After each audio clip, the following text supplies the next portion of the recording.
rock and roll kind of already existed when Little Richard arrived. Elvis had been around on the scene for about a year. But what changed was he kind of moved away from the macho side of things. He was very glam.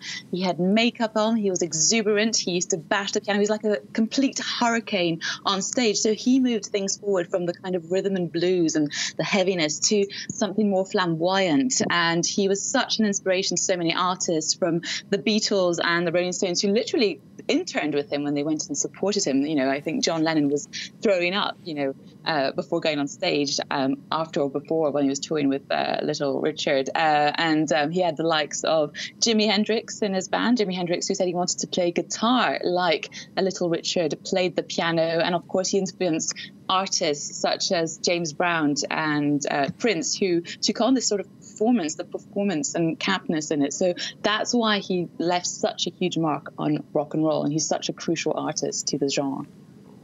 Now, Marjorie, this is, of course, a very sad day for the world of music, but there was, though, something of a rather darker side to Little Richard's life, and there were a few demons that surfaced during his career.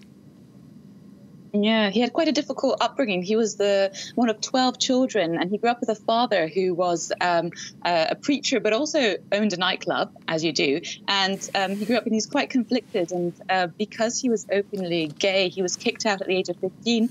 And he started hanging out, with drag queens and musicians, and toured a lot. And then that's when he was spotted. And he was always openly gay, yet then would, give in to drug-fueled, sex, drugs and rock and roll parties. And then suddenly God would come back on the scene. So like by the late 50s, he was like, okay, I'm done. I'm going to go and back be a preacher. And then he'd come back into rock and roll. So he kept flipping between the two.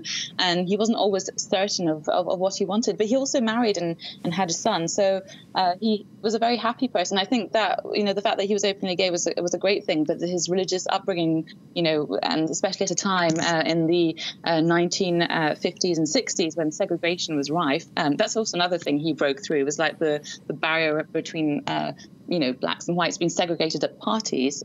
He literally was one of the rare artists where at the end of those segregated dance nights, everyone would be mixed together. And an artist coming from Georgia, that was a big, big challenge that he overcame.